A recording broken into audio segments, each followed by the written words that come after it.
Bienvenue dans Sombre Chronique, votre rendez-vous hebdomadaire pour des récits effrayants et mystérieux. Ce soir, nous plongeons dans l'une des affaires les plus troublantes du siècle dernier, l'affaire du col Dyatlov.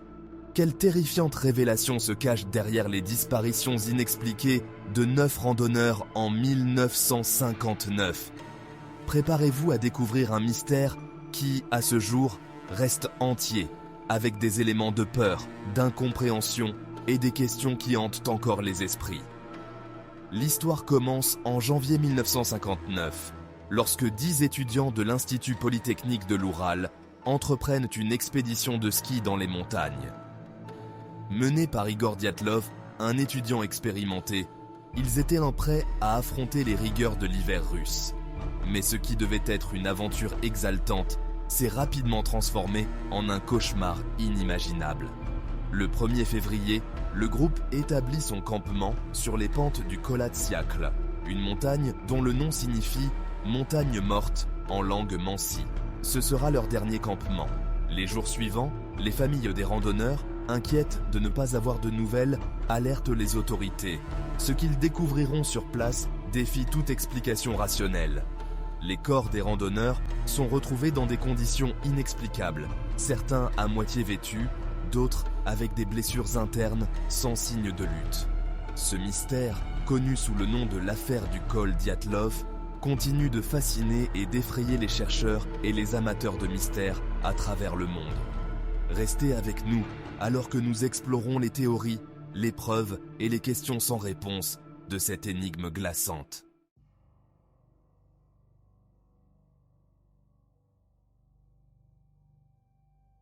Janvier 1959, un mois où l'hiver règne en maître. Les montagnes de l'Oural s'étendent, blanches, majestueuses et immobiles sous un ciel d'acier, créant un paysage à la fois magnifique et intimidant. Au milieu de cette immensité glacée, un groupe de 10 jeunes s'active, préparant leur équipement avec soin et détermination.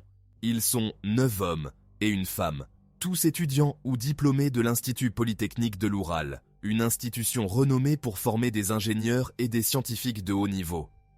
Leur passion pour l'aventure, la nature et l'exploration les a menés ici, aux confins de la Sibérie, là où l'homme ne s'aventure que rarement, cherchant à repousser leurs limites. Leur mission, conquérir le mont Otorten, une montagne au nom menaçant qui, en langue mansi, signifie « ne va pas là-bas », un avertissement qui ne fait qu'attiser leur curiosité. Ce nom, loin de les effrayer, attise leur désir de défi et leur volonté de surmonter l'inconnu.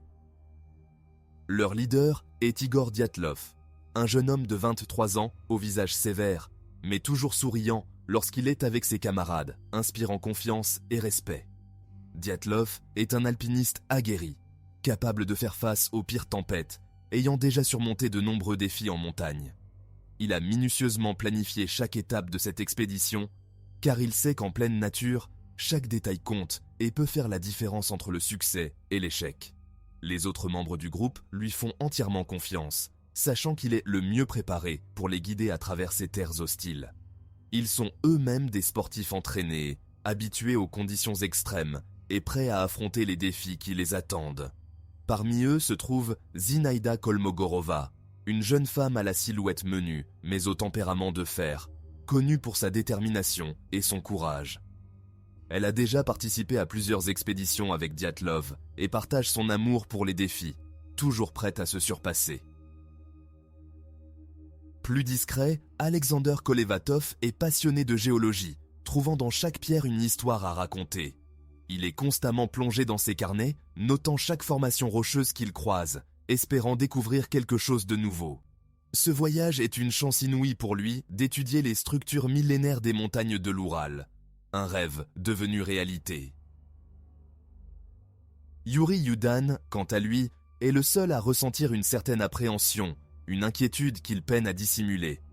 Une douleur lancinante à la jambe le taraude, mais il refuse de l'admettre, ne voulant pas paraître faible devant ses camarades.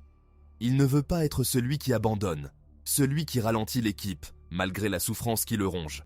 Pourtant, la douleur devient insupportable, et après plusieurs jours de marche, il est contraint de quitter l'expédition. Une décision difficile, mais nécessaire. C'est à contre-cœur qu'il leur fait ses adieux, convaincu qu'il les rejoindra à leur retour, espérant que tout se passera bien pour eux. Le reste du groupe poursuit son chemin vers Vijay, le dernier village habité avant de pénétrer dans la région isolée de l'Oural, un lieu où la civilisation semble lointaine. Le froid est mordant, mais l'excitation est palpable, chaque pas les rapprochant de leur objectif. Ils prennent des photos, plaisantent et documentent leur aventure dans des carnets, capturant chaque moment de cette expédition unique. Chaque soir, ils plantent leur tente sous les étoiles glaciales, partageant leurs impressions de la journée autour d'un feu de camp. Ils se réjouissent à l'idée de prouver leur résilience face aux éléments, se sentant plus vivants que jamais. Le groupe informe leurs proches qu'ils reviendront autour du 12 février, promettant de donner des nouvelles dès que possible. Ils savent qu'il s'agit d'un voyage périlleux, mais confient que tout se passera bien, forts de leur préparation et de leur esprit d'équipe. C'est la dernière fois que leurs proches entendent parler d'eux, une image figée dans le temps, pleine d'espoir et d'inconnu.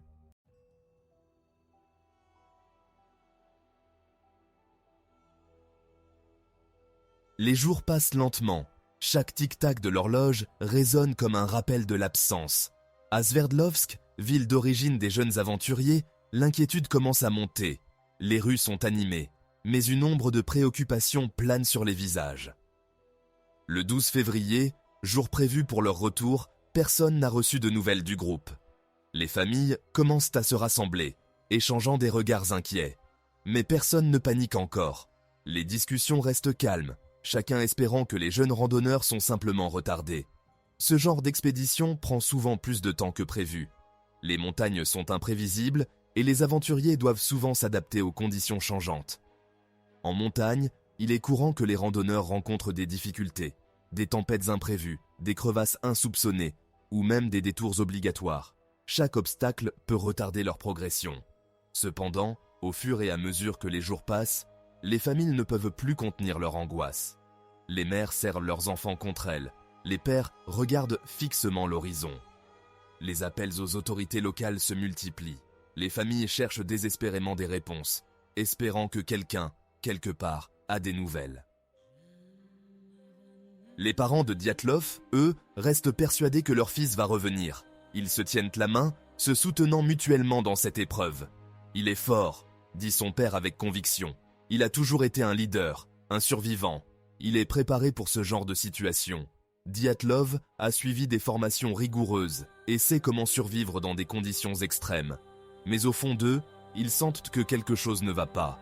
Une intuition, un pressentiment que quelque chose de terrible s'est produit. Le 20 février, une mission de recherche est organisée. Les autorités ne peuvent plus ignorer les appels à l'aide des familles. Des volontaires, des soldats et des étudiants de l'Institut Polytechnique se regroupent pour former des équipes. La solidarité de la communauté est palpable. Les montagnes de l'Oural, déjà impitoyables en temps normal, deviennent un véritable labyrinthe avec la neige qui s'accumule. Chaque pas est une épreuve. Chaque pas est une lutte contre les éléments. Le vent glacial, la neige épaisse, tout semble conspirer contre eux. Les équipes avancent lentement, sondant chaque crevasse, chaque pente glacée. Chaque recoin est inspecté minutieusement. Le 26 février, après plusieurs jours de recherches infructueuses, une équipe tombe enfin sur une découverte. La tente du groupe, partiellement ensevelie sous la neige, se dresse au pied du mont Kholatsiakl, un nom mansi qui signifie « montagne des morts ». L'endroit, désert, semble figé dans le temps. Le silence est assourdissant, comme si la montagne elle-même retenait son souffle. Mais en s'approchant, l'équipe de secours est frappée par l'étrangeté de la scène. La tente est déchirée, lacérée de l'intérieur, comme si ses occupants avaient cherché à fuir dans la précipitation.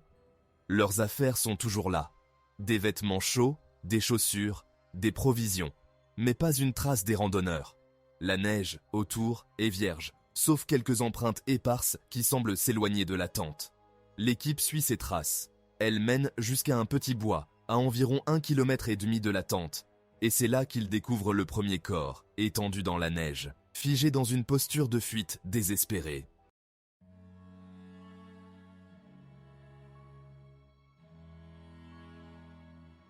Sous un grand cèdre, 2 des randonneurs gisent sans vie.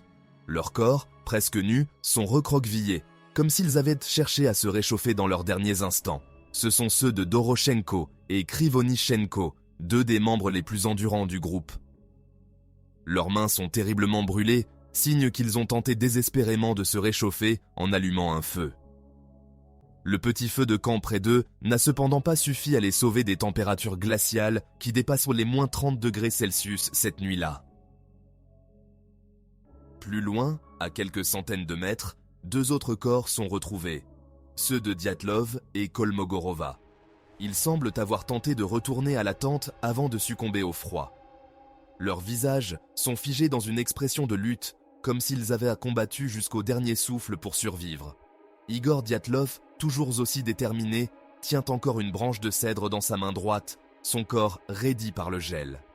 Les enquêteurs sont perplexes. Pourquoi ces jeunes, tous expérimentés, auraient-ils quitté leur tente au milieu de la nuit, en sous-vêtements, dans une tempête de neige? Pourquoi n'ont-ils pas pris leurs vêtements, leurs chaussures, ni même leur équipement de survie? Et surtout, qu'est-ce qui a pu les pousser à lacérer leur propre tente de l'intérieur? Les empreintes laissées dans la neige montrent une fuite précipitée, mais organisée, comme si quelque chose les avait terrifiés. Les enquêteurs se demandent ce qui a pu provoquer une telle panique chez des randonneurs expérimentés. Les branches cassées autour du campement suggèrent une lutte désespérée pour survivre. Les corps retrouvés plus tard montrent des signes de blessures internes, comme si une force mystérieuse les avait frappés. Certains témoins rapportent avoir vu des lumières étranges dans le ciel cette nuit-là, ajoutant une couche de mystère à cette énigme déjà complexe. Le mystère du col Dyatlov reste l'une des énigmes les plus troublantes de l'histoire de l'exploration en montagne.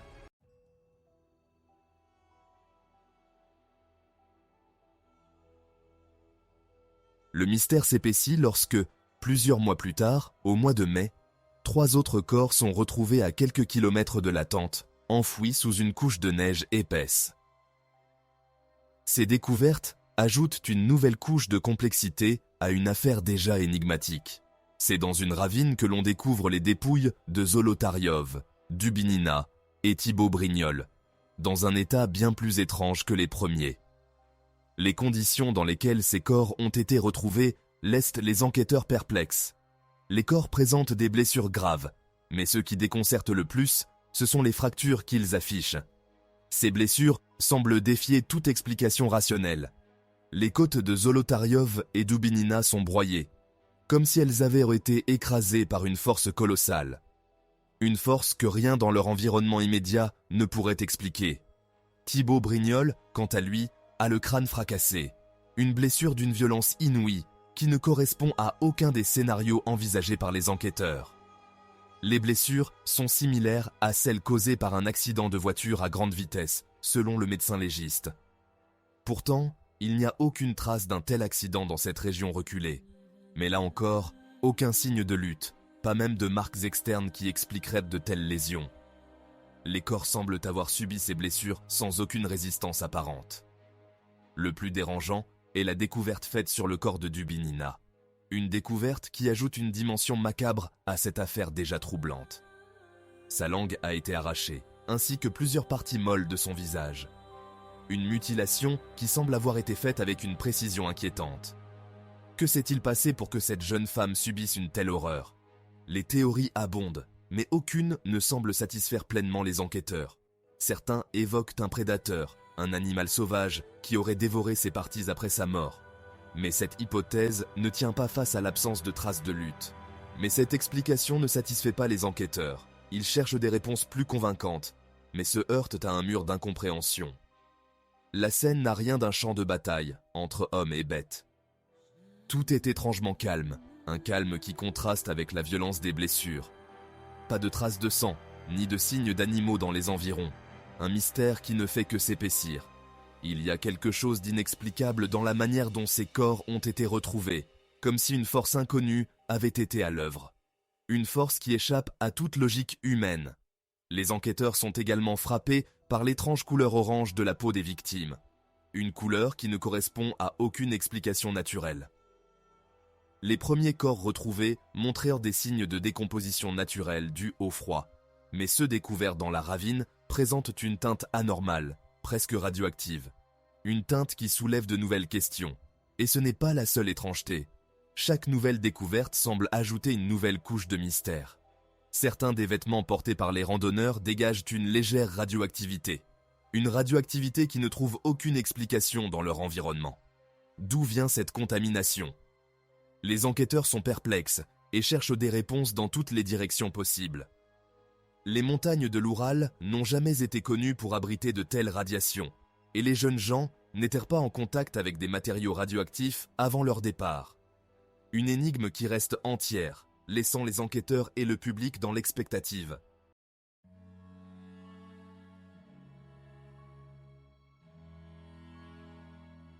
À mesure que l'enquête progresse, les théories sur ce qui a bien pu se produire cette nuit fatidique se multiplient. Des rumeurs commencent à circuler parmi les villageois et les équipes de secours, et chacune semble plus étrange que la précédente. Certains suggèrent que les randonneurs ont été témoins d'essais militaires secrets. L'armée soviétique aurait peut-être testé des armes expérimentales dans la région. Des armes si puissantes qu'elles auraient provoqué des explosions ou des ondes de choc suffisamment violentes pour expliquer les terribles blessures observées. D'autres évoquent la possibilité d'un phénomène naturel rare et terrifiant, des infrasons. Ces ondes sonores à très basse fréquence, générées par des conditions climatiques spécifiques, peuvent provoquer des réactions physiologiques extrêmes chez les êtres humains, comme une peur irrationnelle et incontrôlable. Selon cette théorie, les randonneurs auraient été victimes de cette terreur provoquée par les infrasons, ce qui les aurait poussés à fuir la tente dans un état de panique totale, ne prenant pas le temps de s'habiller. Une autre hypothèse, plus fantastique, prend racine dans les légendes locales. Les Mansi, un peuple autochtone vivant dans les montagnes de l'Oural, parlent de la montagne des morts avec crainte depuis des générations. Selon eux, des esprits maléfiques peuplent ces terres, des entités invisibles capables de rendre fous les hommes qui s'aventurent trop loin dans leur territoire sacré. Les anciens du village de Vijay racontent que les montagnes abritent des créatures anciennes, des gardiens de ces lieux inhospitaliers, et que les randonneurs ont peut-être réveillé quelque chose qui aurait dû rester endormi. Les théories paranormales fleurissent également. Certains affirment avoir vu d'étranges lumières dans le ciel la nuit de l'incident. Des orbes lumineux, se déplaçant à grande vitesse, auraient été aperçus par des témoins dans la région. Des extraterrestres? Des ovnis? La suggestion, bien que farfelue, trouve écho chez une partie de la population qui cherche à comprendre l'inexplicable. Les scientifiques, quant à eux, restent sceptiques face à ces théories, cherchant des explications plus rationnelles. Ils examinent les données météorologiques, les rapports de tests militaires et les témoignages des villageois pour trouver des indices tangibles. Mais malgré leurs efforts, le mystère reste entier et chaque nouvelle hypothèse semble soulever plus de questions qu'elle n'apporte de réponses. Le col Dyatlov continue de fasciner et d'intriguer, un puzzle complexe qui défie les explications simples.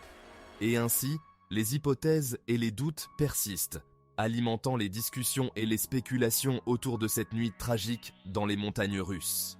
Peut-être que la vérité se cache quelque part entre les légendes et les faits, attendant d'être découverte par ceux qui osent encore chercher.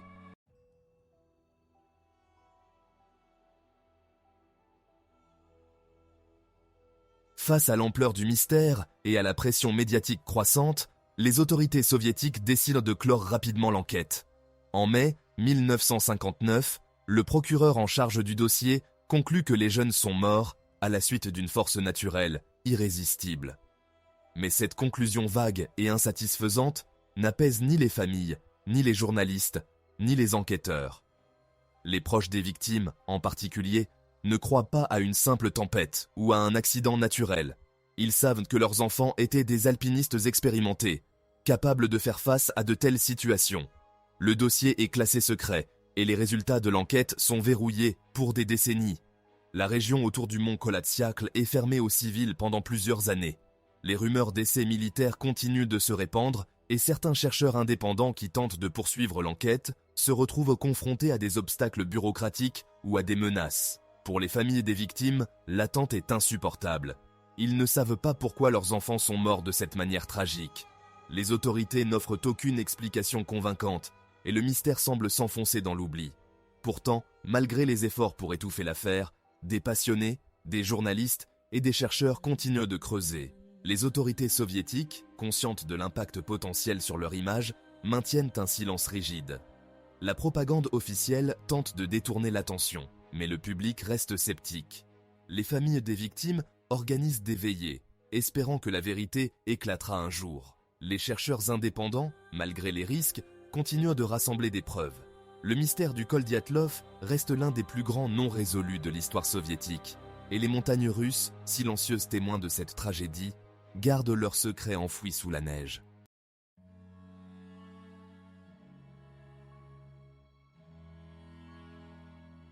Aujourd'hui encore, l'affaire Dyatlov reste l'un des mystères les plus fascinants et troublants de l'histoire moderne. Des documentaires, des livres, des films et des théories sans fin continuent de ressasser les mêmes questions.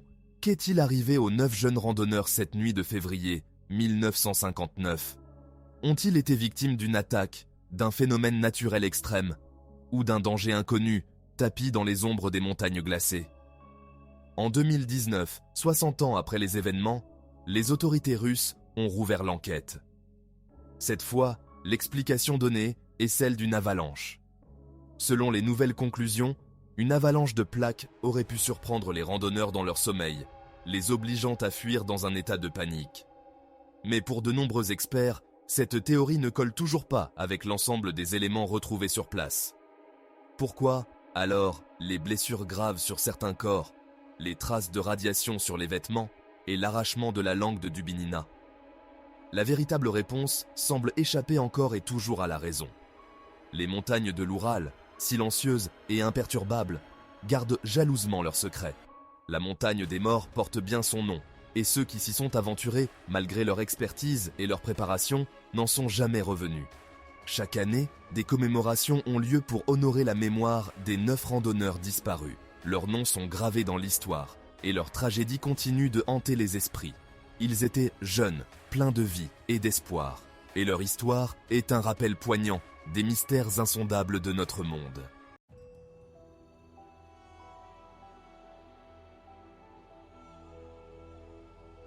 Et ainsi s'achève notre plongée dans le mystère insondable de l'affaire Dyatlov. Un drame à la fois terrifiant et fascinant, qui continue de captiver des générations d'enquêteurs, d'historiens et d'amateurs de mystères. Peut-être qu'un jour, une découverte permettra de lever le voile sur ce qui s'est réellement passé. En attendant, les montagnes de l'Oural, majestueuses et impitoyables, veillent en silence sur leurs secrets, tandis que le mystère du col Dyatlov continue de hanter notre imaginaire collectif.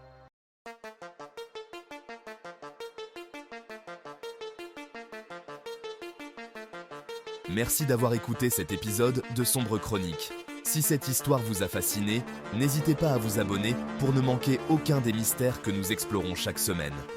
Restez prudents, car parfois, les lieux que l'on croit connaître peuvent dissimuler des secrets bien plus sombres qu'il n'y paraît. À vendredi prochain pour une nouvelle enquête et peut-être de nouveaux frissons